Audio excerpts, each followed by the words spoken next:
السلام علیکم ورحمۃ اللہ وبرکاتہ۔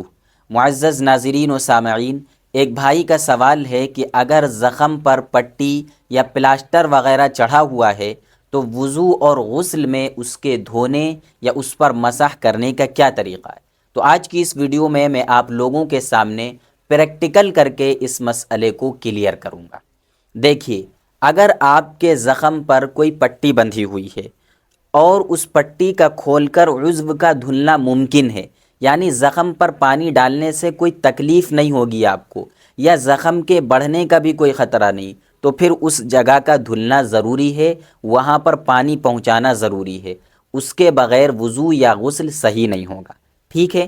اور اگر پٹی کھول کر عضو کا دھلنا ممکن نہیں ہے، یعنی آپ زخم پر پانی ڈالیں گے تو زخم میں تکلیف ہوگی یا زخم کے بڑھ جانے کا خطرہ ہے، تو ایسی صورت میں پھر وہاں جگہ کا دھلنا ضروری نہیں بلکہ پٹی پر ہی مسح کر لیں، ٹھیک ہے؟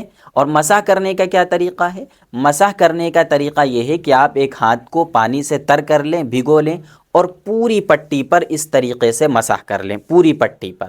اور اگر پوری پٹی پر مسح نہیں کیا تو کم سے کم آدھی سے زیادہ پٹی پر مسح کریں۔ سمجھ میں آ رہا ہے؟ آدھی سے زیادہ پٹی پر مسح کریں۔ اگر آپ نے آدھی پٹی پر یا آدھی سے کم پٹی پر مسح کیا تو وہ مسح صحیح نہیں ہوگا، اور جب مسح صحیح نہیں ہوگا تو وضو اور غسل بھی صحیح نہیں ہوگا۔